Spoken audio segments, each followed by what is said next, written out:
안녕하십니까. 반갑습니다. 매주 강의 준비하는 게 이게 결코 쉬운 일은 아닌데요. 짧은 시간에 많은 내용들을 전달하는 게 더 쉽지 않네요. 강의 준비를 열심히 하지만 여러분들이 좀 부족한 부분들은 시간의 한계라고 생각을 하셔서 나름대로의 방법으로 보충해 나가시면 좋을 것 같습니다.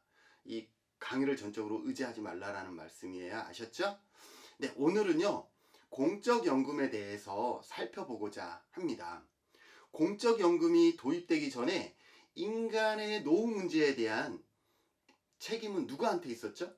맞아요. 개인과 가족에게 있었죠. 그래서 어때요? 그래서 우린 열심히 돈을 벌잖아요.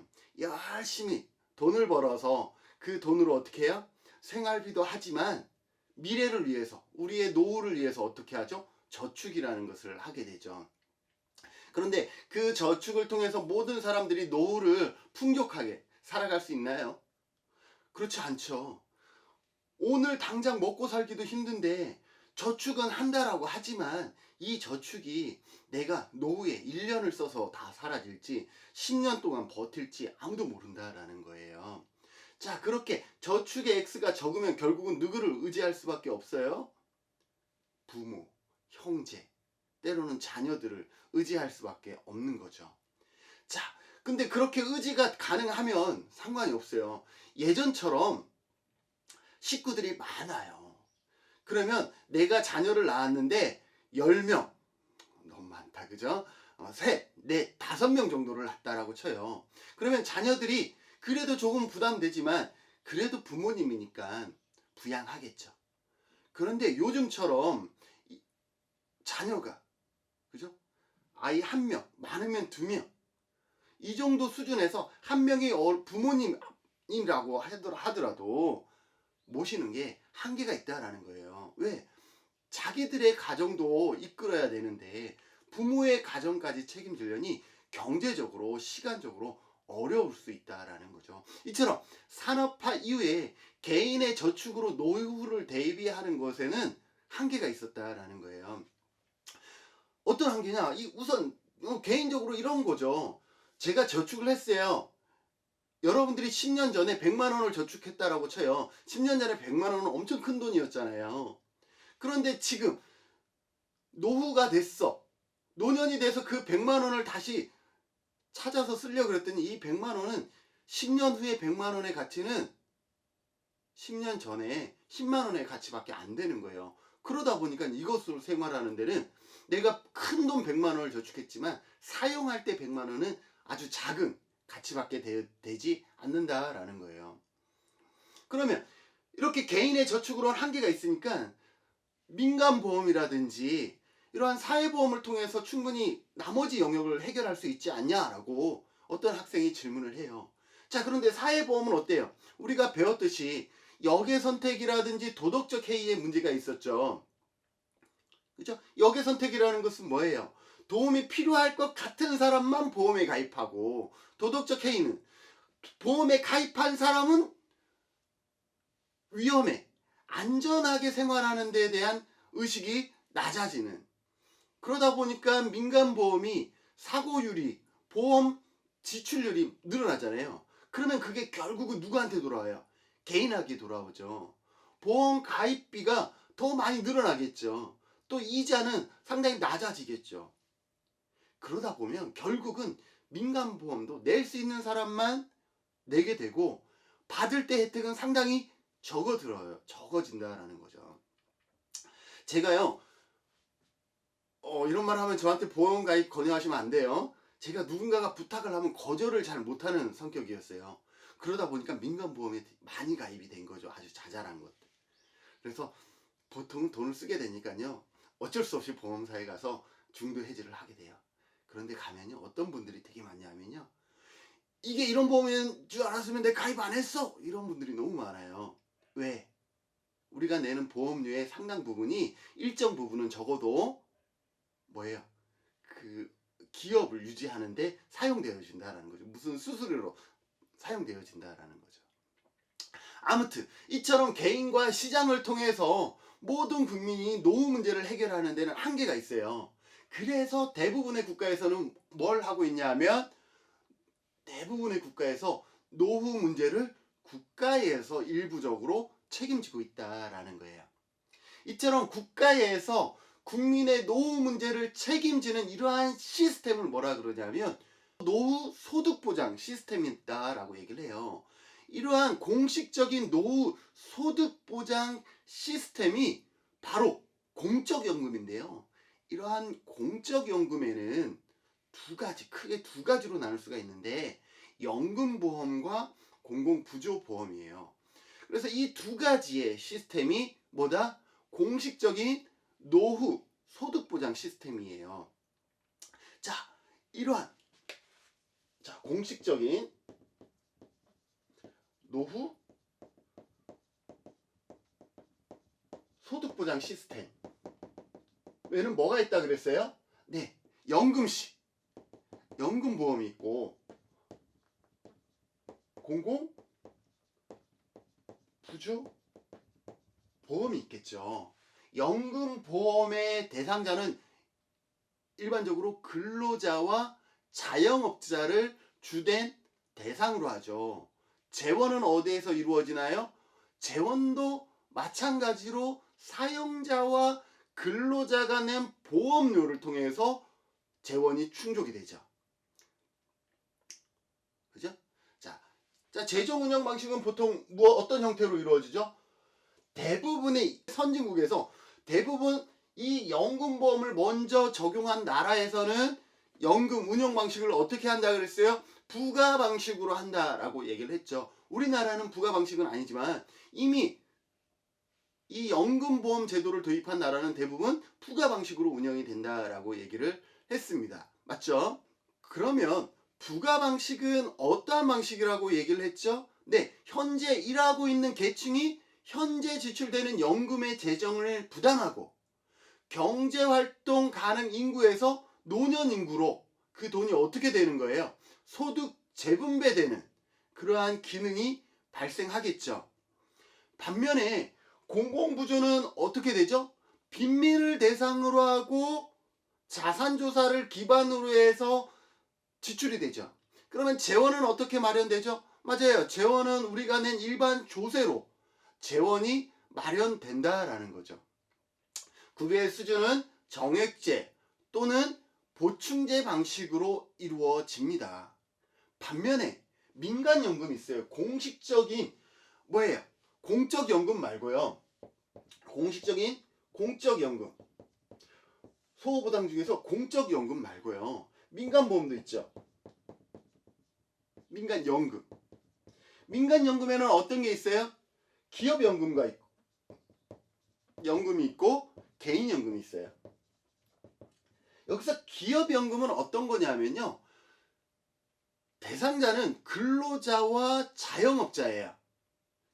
그런데 이 민간연금은 기업이 누구에게? 근로자에게 제공하는 부가급여, 약간 복리후생적인 그러한 부가급여의 성격을 가지고 있어요.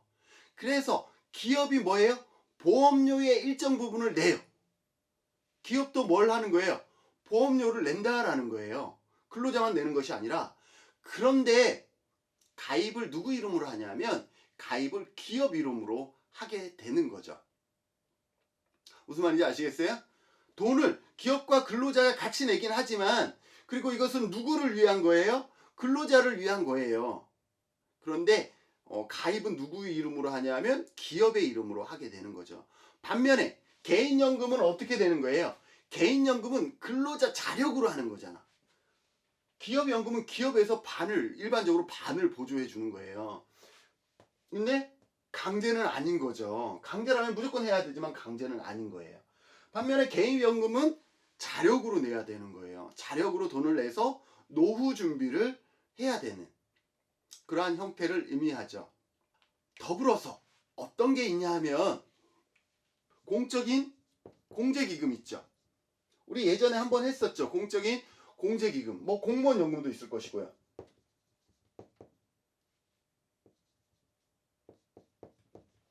자, 공적인 공제기금은 어떤 거예요?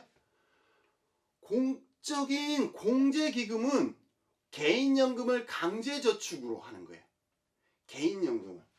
개인연금을 강제저축으로. 여기는 자발적으로 하는 거잖아요. 그런데 공적 공제기금은 개인연금을 강제적으로 하는 거예요. 지금 어떤 나라가 있냐면 예를 들어서 싱가포르나 말레이시아 같은 개발도상국에서 추진하고 있는 거죠. 그러면 재정은 어떻게 되느냐라는 거죠. 개인연금을 왜요? 강제적으로 실시하는 게 공적 공제기금인데 재정운용은 기업연금과 유사한 형태를 떼요. 그런데 기업연금은 어떠한 차이가 있어요? 기업연금은 가입을 누구 이름으로 해요? 기업 이름으로 하잖아요. 그런데 공적 공제기금은 가입을 누구 이름으로 해요? 당사자 이름으로 한다라는 것이 조금 차이가 있겠죠. 여기에서 공무원 연금은 어떤 거예요? 공무원 신분을 가진 공공기관 직원들을 대상으로 해서 공무원과 정부가 내는 보험료로 재정을 마련해서 운영하는 방식을 공무원 연금이다라고 얘기를 하겠죠. 네, 1994년 월드뱅크에서는요, 각국의 공적연금의 개혁을 촉구하는 보고서를 발간을 합니다. 이 보고서에 뭐가 나오냐면 공적연금의 3층 구조의 모델을 제시합니다. 1층, 2층, 3층 이러한 안전망을 통해서 노후의 소득 보장을 유지해야 된다라고 얘기를 하고 있죠. 제1층은 어떤 구조냐면 선별적인 공공부조연금을 얘기를 합니다. 어떠한 분들이 받겠어요? 맞아요. 최저생계비 이하의 소득이 있는 분들이 이러한 1층 공공부조연금의 대상자가 되겠죠. 그 다음에 2층은 어떤 거냐면 나라마다 조금씩 다르겠지만 연금보험의 형식을 통해서 소득을 보장받는 그러한 체계이죠. 연금보험, 우리나라 같은 경우는 특히 국민연금을 통해서 2층 구조가 이루어졌다라고 보시면 될 것 같습니다. 세 번째 3층 구조는 어떤 거냐면 1층과 2층에서 연금을 받는데 생활보호 대상자 수준은 공공부조보험을 통해서 1층 사회적 안전망을 닫고, 그 다음에 그 나머지 분들은 연금보험의 형식을 통해서 2층 안전망을 설정한다. 그러면 그보다 좀 더 많은 연금을 원하는 사람들은 어떻게 하겠어요? 민간연금을 통해서 보충하는 그러한 형태를 취해야 된다라고 얘기를 하고 있습니다. 여기에서 핵심은 뭐냐면 연금보험이에요. 공공부조는 생활보호 대상자로 약간 제한 한정이 되어 있고, 민간연금은 보다 많은 연금을 받고자 하는 사람들에게 선택적으로 가입하는 거잖아요. 반면에 국민연금은 연금 비중이 가장 높아요. 일반적으로 50% 이상 차지를 합니다. 그죠? 우리나라도 어떻게 되겠어요? 1층은 공공부조가 될 것이고 2층은 국민연금이 될 것이고 3층은 뭐 퇴직연금이라든지 이러한 개인연금이 여기에 해당되겠죠. 이러한 연금보험의 대상은 누가 되나요? 연금보험의 적용 대상은 전 국민인 경우도 있고요. 근로자로 한정하는 경우도 있겠죠. 예를 들어서 전 국민을 대상으로 하는 경우, 이러한 경우를 우리는 보편주의라고 얘기할 수 있을 것이고, 근로자 대상으로 한정하는 것, 즉 고용과 관련된 프로그램 안에서 이루어지는 것을 우리는 직업주의다라고 얘기할 수도 있겠지요. 이러한 연금의 급여의 종류에는 일반적으로 노령연금과 장애연금과 유족연금들이 포함이 되겠죠. 나라마다 조금씩 다 다르다라는 거 기본 전제로 하고요. 우리나라의 국민연금도 나중에 살펴보면 조금 다르다라는 것을 알 수가 있겠죠. 노령연금은 어떤 거예요? 보험료를 납입하는 가입자가 본인의 연금 수령 나이에 도달하면 지급되어지는 그러한 연금이겠죠. 자, 여기에는 정액연금도 있고 소득비례연금도 있습니다. 정액을 받을 수도 있고 아니면 소득에 비례해서 받을 수도 있겠죠. 다음 장애연금은 어떤 거예요? 가입자가 영구적인 장애가 발생하면 받게 되는 연금이겠죠. 우리 국민연금에서는요, 장애연금이라고 얘기를 합니다. 우리 공공부조 우리 아직 다 배우진 않았지만 공공부조에 하나 중 뭐가 있었어요? 장애인연금이 있었죠? 이하고 같지 않다라는 거 기억하시고요. 나중에 산재에도 나오는데 이때는 달라요. 장해, 산재에서는 장해다. 무슨 말인지 아시겠어요? 국민연금에서는 장애고요. 공공부조에서는 장애인연금이에요. 이러한 것들을 여러분들이 구분해서 기억하셔야 돼요. 나중에 그러지 않으면 다 헷갈려, 혼돈스러워요. 그래서 국민연금에서는 뭐다? 장애연금이다 라고 보시면 될 것 같고, 또 어떤 연금이 있겠어요? 유족연금이 있겠죠. 수급권자가 사망했을 때 그 유족들에게 지급되는 연금이죠. 예를 들어서 순서는 어떻게 되냐면, 연금은 1순위가 누구냐면 배우자예요. 그 다음에 수령 2순위는 누굴까요? 유족연금의 2순위는 자녀예요. 3순위가 부모예요. 이렇게 순서가 바뀐다라는 거, 배우자, 자녀, 부모 순서예요. 무슨 말인지 아시겠어요? 그래서 그러한 순서를 갖고요. 그럼 유족연금은 몇 프로를 받냐? 라는 거죠. 그 가입 기간이라든지 뭐 이런 것에 따라 좀 차이가 있습니다. 보통은 뭐 40%에서 70% 정도, 이 정도 선에서 받게 된다라고 기억해 두시면 될 것 같습니다. 재원. 자, 연금보험의 재원은 어떻게 이루어질까요? 보통 연금보험의 재원은 근로자 부담, 사용자 부담, 그리고 정부에서 부담하는 이러한 세 가지 원천이 있겠죠. 그러나 일반적으로 거의 모든 나라에서 어떻게 이루어지고 있냐면 정부 지원 없이 근로자와 사용자가 공동으로 부담하는 보험료 방식을 통해서 재원을 충당하고 있습니다. 이러한 연금은요, 우리가 부가 방식, 특히 적립 방식일 땐 더 큰 그러한 문제가 발생하는데, 납입 기간이 길고 재정 규모가 크잖아요. 그렇기 때문에 재정의 운영이 다른 사회보험보다 상당히 중요한 역할들을 하게 되죠. 우리가 배웠죠. 재정 운영 방식에는 어떤 게 있었어요? 네, 부가 방식과 적립 방식이 있다라는 것을 우리가 배웠었잖아요. 부가 방식의 특징은 어떤 거예요? 부가 방식은 매년 전체 가입자가 낸 보험료 연금을 그 해마다 지출하는 이러한 형태를 취한다라는 거죠. 수지 차익이 없기 때문에 적립이 불필요해요. 원래 걷어들인 거랑 원래 지출하는 것에 차이가 없기 때문에 적립할 필요가 없어요. 그죠? 연도별 수직 균형의 원칙에 따라서 연도별로 얼마가 필요한지 그 필요한 금액을 미리 산정해서 그 금액을 적절한 비율로 할당해서 걷게 되죠. 여기에는 세대 간 소득 재분배의 기능이 있습니다. 세대 간. 당연하겠죠? 부가 방식. 좀 지울까요?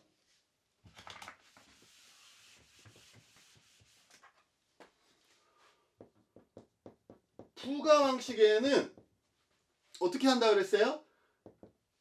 그에 걷고 구에 지출한다 그랬잖아요. 그러면 0세에서부터 100세라고 칩시다. 자, 그러면 보험료를 내는 사람은 결국 어디예요? 일정한 나이에서 보험료를 내게 되는 거죠. 이 보험료를 15세에서 예를 들어 60세까지라고 합시다. 이분이 보험료를 내는데 결국 이 보험료를 쓰는 사람은 누구예요? 이분들이 쓰게 되는 거예요. 그러니 어때요? 젊은 세대, 경제활동 가능 인구에서 지출한 이 돈이 결국은 고령 인구의 노후소득 보장으로 활용되고 있다라는 거죠. 그래서 어때요? 세대 간 소득 재분배에 효과가 있다라는 거죠. 그리고 대부분의 선진국에서는 어떻게 하고 있어요? 이 부가 방식을 쓰고 있죠. 그런데 어떻게 하라고요? 부가 방식은 이러한 세대 간 소득 재분배의 효과가 있어요.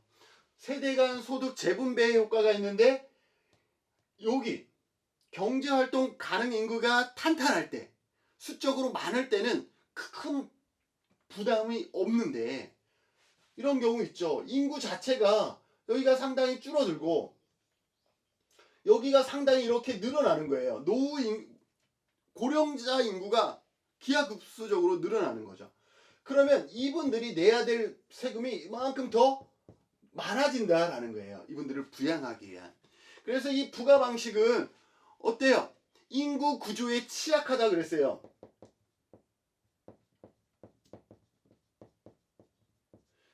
그래서 이 부가 방식의 연금 방식을 최근에 뭘로 바꾸고 있어요? 나라마다 적립 방식으로 바꾸는 경우가 많다라고 얘기를 했죠. 자, 그럼 적립 방식은 어떤 거예요?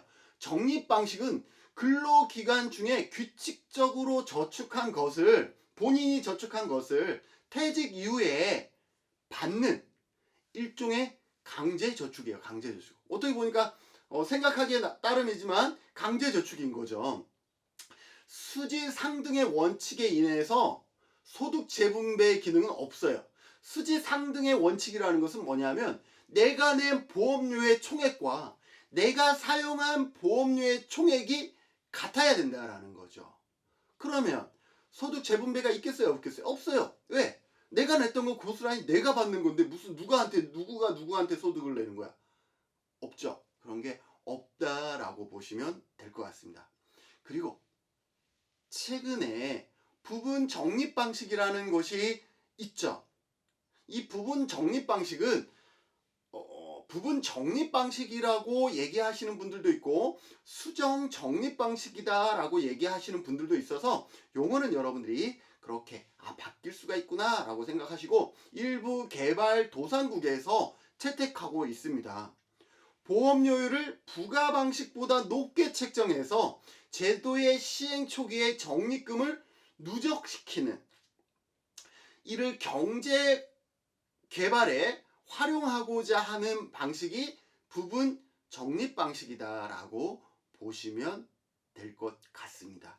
그래서 조금 더 돈을 많이 걷어서 어떻게 하냐면 적립이니까 지금 당장 쓸 게 아니잖아요. 이 돈을 마치 나라 돈처럼 해서 뭐예요? 경제를 살리는데 활용하고자 하는.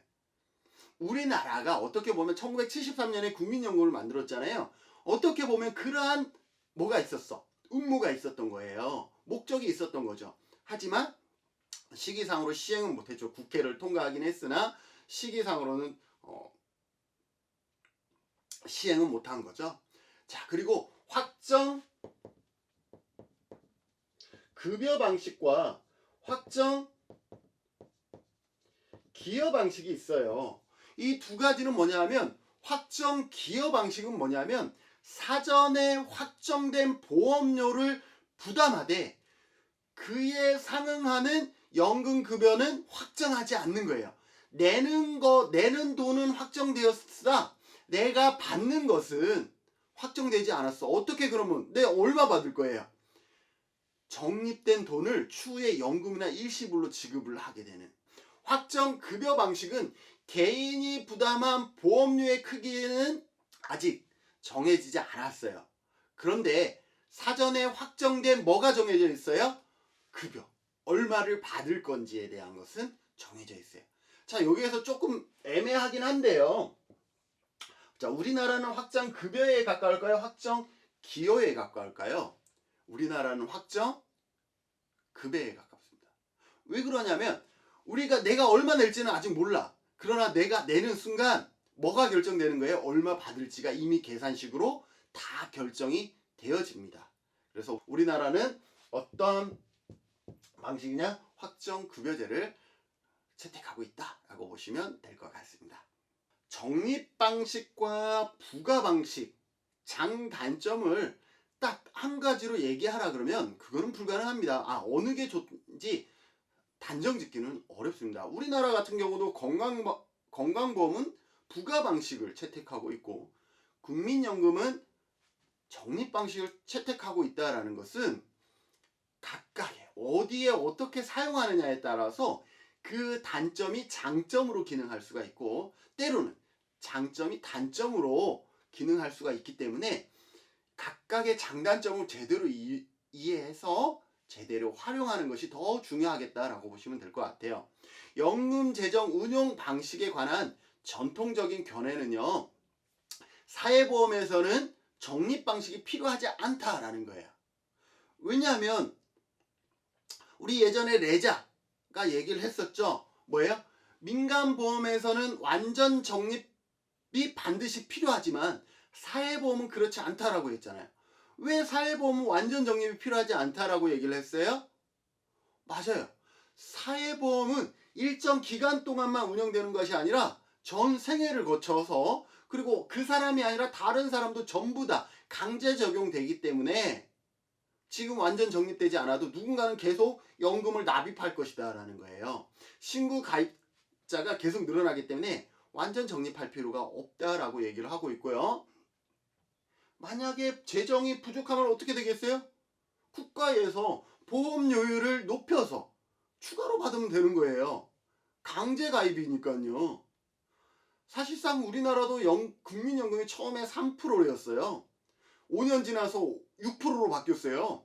5년 지나서 9%로 바뀐 거예요. 지금은 우리나라 국민연금이 9%에서 1998년에 9%로 바뀐 것이 지금까지 유지가 되고 있다라고 보시면 될 것 같습니다. 어쨌든 이렇게 보험료율을 올리면 되기 때문에 그렇기 때문에 걱정하는 거죠. 그러면 나중에 내가 연금을 받기 위해서 보험료를 더 올릴 건가? 뭐 이러한 걱정들은 근로자 입장에서 좀 할 수가 있겠죠. 그래서 뭐예요? 완전 적립 방식, 사회보험은 완전 적립 방식이 불필요하다라고 얘기를 하고 있죠. 더불어서 국가 경제 측면에서 돈을 완전 적립하는 게 좋겠어요? 투자하는 게 좋겠어요? 투자하는 게 더 좋으니 그 돈을 완전 적립의 형태가 아니라 투자하는 형태로 취해도 된다라는 것이었죠. 반면 부가방식의 장점은 뭘까라는 거죠. 부가방식의 장점은 뭐냐면요. 인플레이션으로 인한 연금의 가치를 보호할 수가 있다라는 거예요. 자, 아까 제가 여러분들 이 강의 앞부분부터 들었으면 이 얘기 했죠. 내가 지금 100만 원을 10년 전에 100만 원을 저금했는데 나중에 찾으려고 할 때 100만 원, 10년 후에 100만 원은 10년 전에 10만 원 가치밖에 안 되니 누가 저축하겠냐라는 거죠. 이렇게 물가가 인플레이션 돼버리면 그 가치를 보호할 수가 없잖아요. 그런데 부가 방식은 그런 인플레이션으로부터 보호될 수 있죠. 왜?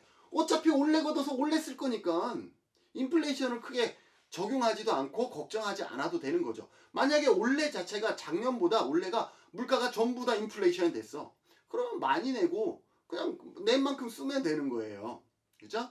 경제 성장에 비례해서 연금의 실질 가치를 높일 수가 있다라는 거죠. 이해되시죠? 그리고 완전 연금을 즉각적으로 지불할 수 있다라는 거죠. 반면에 단점은 뭐냐면요. 가장 큰 단점은 뭐겠어요? 인구 구조에 취약하다라는 것이 가장 큰 단점이다라고 보시면 될 것 같습니다. 그리고 부가방식이라는 것이 1년에 사용될 것을 미리 예측해서 돈을 걷었는데 갑자기 지금처럼 뜬금없이 코로나가 발생해서 갑자기 경기가 마비가 되거나 아니면 갑자기 인플레이션이 생겨버린 경우는 어떻게 되겠어요? 갑자기 인플레이션이 생겨버리면 돈은 100만 원인데 1000만 원을 써야 되는 경우고 지금처럼 코로나가 발생하면 그러면 인플레이션이 아니라 디플레이션이니까 괜찮지 않아요? 아니죠. 돈은 이만큼 걷었는데 이 돈의 사용처가 더 많이 늘어나 버렸잖아요. 병기원을 이용하시는 분들이 더 많이 늘어나 버렸잖아요. 그럼 사용처가 더 많이 늘어나 버렸어. 그러면 이렇게 아주 미미한 것들은 우리가 충분히 커버할 수가 있어요. 인플레이션으로부터. 그러나 우리가 정말로 예측하지 못한 이러한 급 변하는 환경에서는 민감할 수가 있다라는 거고요. 경제 성장의 과실을 연금 수급자에게 배분할 수가 없다라는 거예요. 완전 연금을 받기 위해서는 장기간의 보험료를 납입해야 되죠. 무슨 말이냐면 부가 방식으로 한다 그러면 부가 방식으로 국민연금을 낸다라고 쳐요. 자, 그러면 제가 원래 건강한 경제활동 가능 인구니까 뭘 하겠어요? 연금을 내죠. 그런데 내가 낸 연금을 내가 받아요? 아니죠. 내가 낸 연금은 이미 누군가가 다 받아서 써버리는 거죠. 나는 그렇게 연금 수령 나이가 될 동안 무조건 내 입장에서는 밑빠진 독에 물 붓기식으로 계속 납입만 해야 되는 거예요. 받을 수는 없는 거예요. 전혀. 그러다가 내가 연금 수령 나이가 됐을 때 받게 되는, 그래요. 어때요? 본인은 받지 못하면서 계속 납입만 해야 되는, 그러다가 연금 수령 나이가 됐을 때만 완전 연금을 수령하게 되는 그러한 단점들이 있다라고 보시면 될 것 같습니다. 적립 방식은 이러한 부가 방식과 정반대라고 생각하시면 되겠죠. 그래서요, 월드뱅크는 권고하고 있어요. 어떻게 해요? 부가 방식의 연금 방식을 개혁해서 공적 연금에 지속 가능하도록 적립 방식으로 개정하고, 더불어서 연금의 관리 운영을 민간에게, 그러니까 민영화해라 라는 주장을 어디서? 월드뱅크에서 하고 있는 거죠. 자, 유럽의 권고도 비슷합니다. 유럽도 2021년에 EU, 아시죠? 유럽 경제연합에서 뭐라고 얘기하냐면 부가 방식에서 적립 방식으로 연금을 전환하는 나라가 권고에 의해서 늘어나고 있습니다.